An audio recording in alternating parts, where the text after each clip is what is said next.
Well, welcome everyone to our latest Insight interview.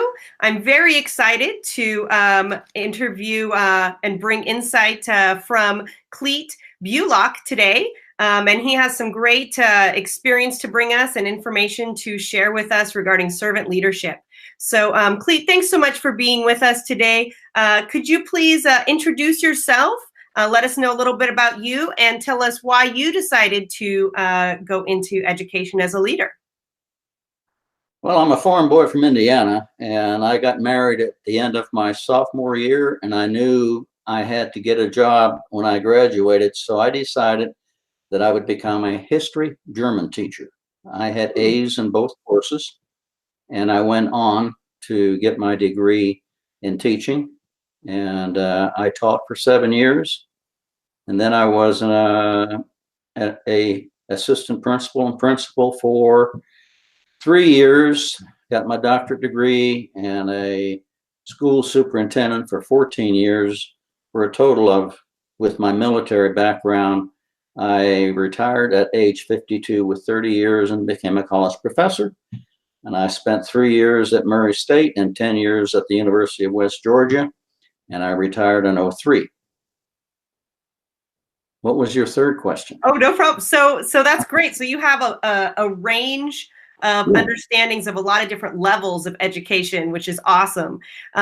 So what do you want to share with us today? I know you were you wanted to talk about servant leadership. I think that's an awesome topic. So what is some insight you can share with our network of educational leaders? Okay, let me tell you how I came upon that topic, servant leadership, and how I came to write the 2 books on one. The book number 1 is how to create a high-performing school with school culture and a climate that is excellent. And the second one is how to enhance the school that you've created, the school culture and climate. Okay, that was interesting the way that it came about. I got into character education way back and created the survey on it, and I became the successful bidder in 2 states. Georgia on a 4-year character ed contract, and in West Virginia on their 4-year contract. As part of that contract in West Virginia, I was to go to every school district in the state and interview teachers and students about their school, what they liked about it, what they didn't like about it, what they liked about their character ed program, and what they didn't like. So I would ask students, what do you like about your school? And I said, the teachers. And they said, oh, okay. What don't you like about your school? And they said, the teachers. Wow. And so I had them explain, well, the ones we like, they care about us. They'll talk to us. We can go to them whenever we have a problem, and they will help us with it. And then you've got these other teachers. They don't care about us at all. All they do is come in there with their cup of coffee and prop their feet up on their chair, and they look at us and say, if you guys are ready to learn, I'm ready to teach, and we're going to get along just fine. They don't care about us at all. I said, well, how many teachers do you like? And they says, well, 1 or 2. Wow. What is this? I thought. So then I go to the teachers and I say, what do you like about your school? And they said, the administrators. And I said, what don't you like about your school? You know what the answer is? The administrators, right? Yeah. I says, and I got the same answer. Basically the same answer. They said, they don't care about us. They're self-centered. All they're caring about is where they're going to go with their next position. They're just here until they can get a better job. And at the end of that time, I thought, I got to write a book. Because when you go to the administrators and you say, are you here to serve the students and the faculty? Of course, everyone is going to say, absolutely. Go to the teachers. Are you here to serve the students or self? Oh, absolutely. I'm here to serve the student. Well, what is it that's causing these people to believe that they are serving the faculty and the students instead of self?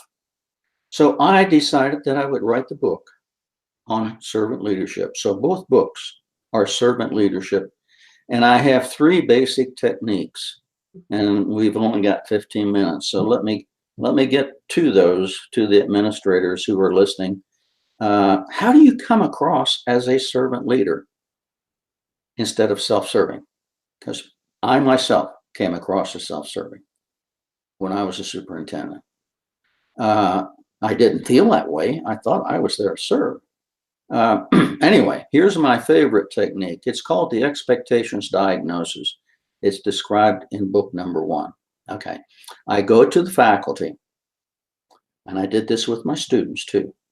When I was a teacher, I went to them and I said, what do you guys expect of me as your teacher? What do you expect of me as your assistant principal, as your superintendent, as your college professor? I did it every time. I gave them 3 3x5 cards, and I said, I want you to write one expectation on each card. And they look at me like I'm crazy. You want us to tell you what we expect? I says, yeah, I want to know what you expect of me. You see, one of the problems with being a principal or a teacher is you don't know what the culture is in that classroom. You don't know what the culture is in that building, in that district, because each person that's there has a set of values and beliefs about what should happen. That's the culture. That's the existing culture. Well, in today's classroom or today's school, today's district, you look out there and you've got them from all walks of life. Some have grown up rich and some have struggled all the way through. Some are black, some are white, some are red, some are Latin, some are Oriental. What do they value and believe you should do as their leader, as their teacher? On these 3x5 cards, because there's one thing on each card. Even if you've got 120 teachers, you're going to get 360 cards. Within a matter of an hour, you can sort them into common piles. You paraphrase what's in each pile.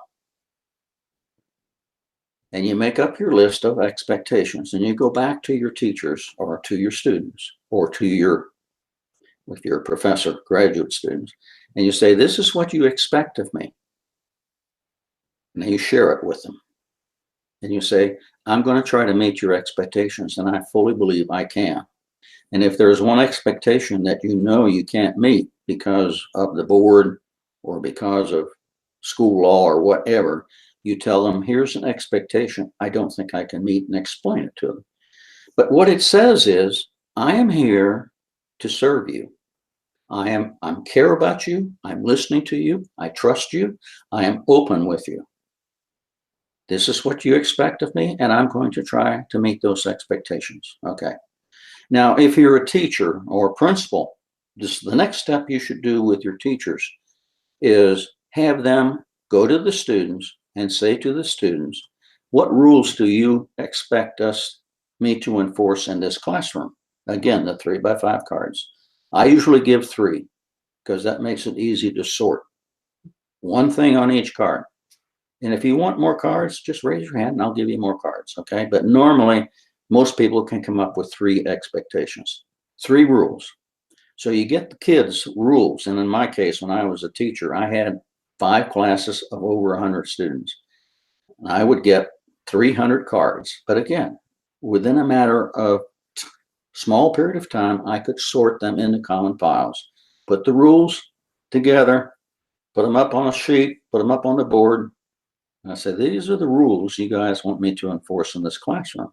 You see the subtle shift of power here? Yeah. You're shifting it to them. You're putting them in control. The theme throughout my books, and the theme for a servant leader is, how do you give control to the people under you without giving it up? You cannot, as a leader, you cannot give it up. Because once you give it up, you lose it. But how do you give control to them without giving it up? Here's 2 techniques where you've given control. So when you put up the list, the kids look at it and say, wow, there's my rule. And all across the room, I wrote that one. I wrote that one. I wrote that one. See, you empower them, but you haven't given it up. Matter of fact, you are now more powerful than you were before because you're enforcing their rules. When their rules are broken, whose rules are there? And Through them. Yeah. here's the interesting part. They would never put in their turn your homework in on time. So I would put it in. They didn't know it. They didn't know it. So if there's a rule that you want that they haven't put in, and when you do the expectations diagnosis, you essentially are setting up what are the rules for me. Now you haven't told them what you expect, and they'll find out. You don't need to put your list up, okay? But the handbook is rules too. The faculty handbook is rules, okay? There are 9 forms of power. 5 are freeing forms and 4 are controlling forms. The freeing forms is what a servant leader uses. They use those forms. I don't know if we'll have time for that. But anyway, here's my third favorite technique. So I've got the expectations diagnosis. I've got let the students set the rules. The third one is what I call force field analysis. All of the principals, all of your administrators out there who are on your list need to find out how they're coming across as a leader. As a teacher in the classroom, I needed to know how I was coming across as a teacher, as a professor. So I would go to them and I would say, hi guys, I need some feedback. I'm going to give you a sheet of paper, and at the top of the paper, it says, complete these 2 sentences as often as you wish. The first sentence is, Dr. Bulach is a good professor because. Dr. Bulach is a good superintendent because, a good principal because, a good teacher because, Mr. Bulach before I got my doctorate degree. That's sentence number 1. That identifies what forces I have got going for being a good teacher, superintendent, principal, professor, whatever. And you can use it for yourself. You're serving schools, and you can say, you're a good resource person because. The second sentence identifies the forces that are working against you becoming a good resource person. And it reads like this. Would be a better, I forgot your name. Catherine. Huh? Catherine. Catherine. Mm-hmm. Catherine is a good resource person, would be a better resource person if they complete that sentence as many times as they want. That identifies the forces that are working against you being a good resource person. And it's not really a negative, it's feedback. And the crazy thing is, you're going to get people who love you. There will be nothing better if. Throw those away. You're going to get people who dislike you. They've got nothing good to say about you. Throw those away. The ones in between are the people who know what you do well and know what you could do better. That's your meat. That's your feedback. It is honest feedback, okay? Now, that's qualitative feedback, the quality of your work, okay? It's also quantitative because when you tabulate how many is good because, let's say you've got 4 good because, and you've got 5 better ifs. When you get all these back, you know what you got to do. You can focus on the good because and try to improve on those, or you can try to eliminate 1 or 2 of the better ifs. So next year, when you do the same thing, and I always did this at the end of the year, but you can do it at any time. And all of your listeners out there can do it tomorrow if they want to. If they want feedback halfway through the year, okay? Or no, it's the end of the year. For most of them, it's the end of the year. So it's time to do it. The next year, you put into your professional development plan, your own personal development plan, focusing on forces for and forces against. And next year, you're going to count the number of good because and better ifs. So now if you got 6 good because and 2 better ifs, voila, you've done well. Over the years, I became the best teacher in our school. I started out with 3 German classes. When I finished my career as a German teacher, we had 5 German teachers in one high school, 25 classes of students taking German. Wow. And I was going to teach world history in German. When I decided with my 4 kids, I wasn't making enough money and became an administrator, and then got my doctorate degree and so forth. How much time we got? Those are my 3 basic techniques for being a servant leader. You're listening to them. You're giving them the opportunity to give you feedback. You're letting them set the rules. You're telling them, see, you are serving them.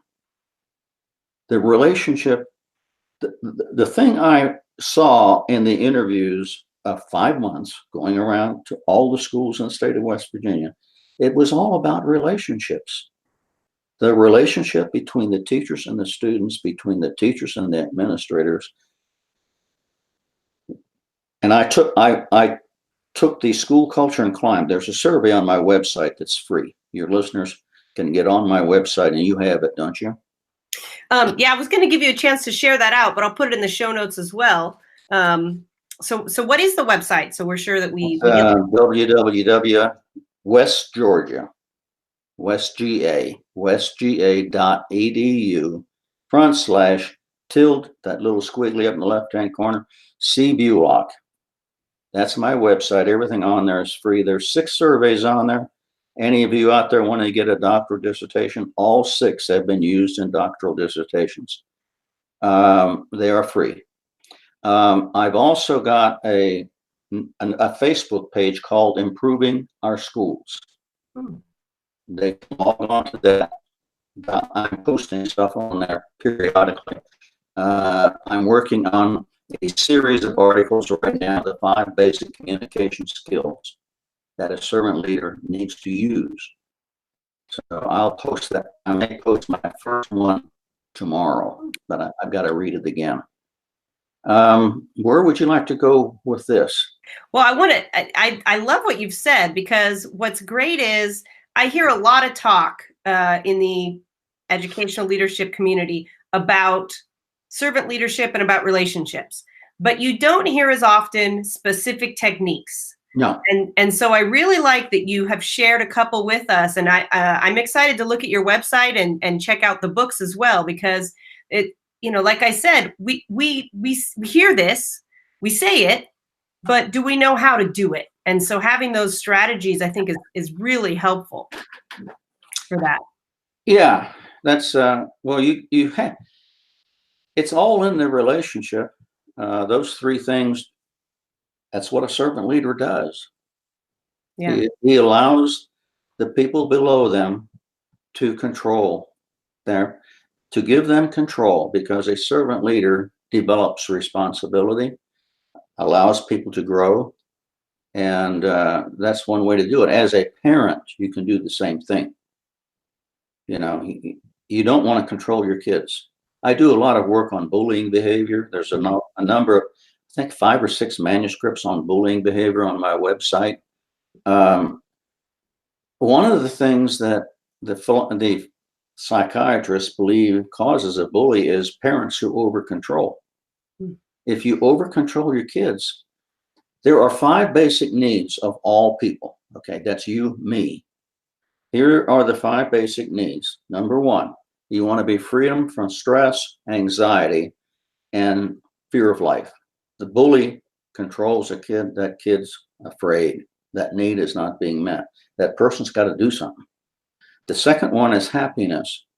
All teachers want moments of happiness. All kids want moments of happiness. If there is no happiness in that life, it's not a life worth living. Then you get to the big one, control. Everyone has a need to control, and it varies greatly over a vast extent to the high need for control and the low need for control. So some people are control freaks. They have to have control, and those are the bullies. Okay, in the school, the victim has no control and must do something to get control. They can do suicide. They can do drugs. They can do alcohol. They can go home and get a gun, come back and shoot, but they have to get control back, one way or the other. Life with no control, that ain't going to work. Then you come to caring. Caring is a basic need for everyone. If you woke up one morning and realized that nobody cared about you, how would you feel? Be an awful feeling. Kids go to school every day and believe the teachers don't care. They may have one teacher who cares. In my entire high school career, I had one teacher who cared about me. One. The rest didn't care. They were just doing a job. So caring is many kids go to school believing the other kids don't care. Mm-hmm. They may have not have a friend and may not have. I've got one technique I can share to identify the possible victims if we have time. But anyway, there are kids who go to school believing nobody cares about them. All right. Then you come to the fifth need, purpose. How many kids go to school with a purpose? And I asked the kids in Washington and West Virginia, why do you go to school? Oh, we have to. You mean you don't go for any other reason? No. If you didn't have to go, you wouldn't go? No, I hate school. That was 50% of the kids almost. Wow. Going to school with no purpose. There's a section in book 2 that identifies contracting. How do you get a kid to sign a contract so they have a purpose when they go to school? Every kid, when I was a superintendent, all the principals had students and parents sign a contract. So I would ask the teachers, I said, what purpose do you think the kids ought to have in your classroom? I want you to here's some 3x5 cards. I want you to write down what you think the purpose for these kids ought to be in your classroom. And I came up with a list of 15 purposes for the kids. That list went out to every principal. And that list, the kids would come in, and they would get the list of 15 purposes, and they had to pick out 5 or 6. I says, well, pick out as many as you want, but you got to pick out at least 5 reasons for why you're going to be in this school. Again, give control. You give the kids control. And they chose their purpose. They signed a contract. Each teacher got a copy of that kid's contract. And when the kid didn't live up to the purpose, the teacher could call them on it. Anyway, those are some of the techniques that are in the 2 books. Where would you like to go from here? I love it. Well, this is a bit of a short segment show, so but I love that. I feel like you've whet our appetite to learn more, and we have so many more resources available on your website, which I'll have in the show notes and the Facebook group that you told us about as well. I'll make sure and put that in the show notes. So I want to thank you so much for being here and sharing your insight and your expertise. And I certainly want to encourage everyone to certainly visit Clete's website and also go ahead and make sure you visit www.siteleadersconnect.org if you haven't already for all of our insight interviews as well as ways to connect with our network. Clete, are there any last words that you want to say of inspiration or advice for our listeners? Well, I'm often asked, what is the most, all of my books are about human relations. So I do a lot of talk shows on radio and TV. And I'm often asked, what is the most important human behavior that a leader should have? And I have come to the conclusion that the most important behavior is listening. Listening shows that you care, that you're willing to help, that you're there to serve. And my doctoral dissertation is on openness, trust, and risk-taking way back when. Okay, openness is 2 dimensions, a telling and a listening. Most people are very open on the telling, but not on the listening. You need to reverse that. All of your listeners out there, you need to reverse that. Be more open on the listening and a little less on the telling. You've got 1 mouth and 2 ears. You've heard that before. Mm-hmm. Trust has 5 dimensions. There's an ability dimension, a truthfulness dimension, a predictability dimension, a confidentiality dimension, and an overall character dimension. Character depends on how authentic are you? Who are you? The people who are below you, do they know who you really are as a person? Do you come across as a real person? That's, again, I guess that's about enough, isn't it? Well, I know there's more where that came from, so we know where to go. And I want to thank you so much for being with us and for inspiring us today. And like I said, I'm excited to delve into your website, and I would encourage our viewers to do the same. Thank you so much, Clete, and we thank you for being here and sharing with us. Hey, it's a pleasure being on your show, Catherine. It's a real pleasure, and thank you very much. Yes, thank you. Okay.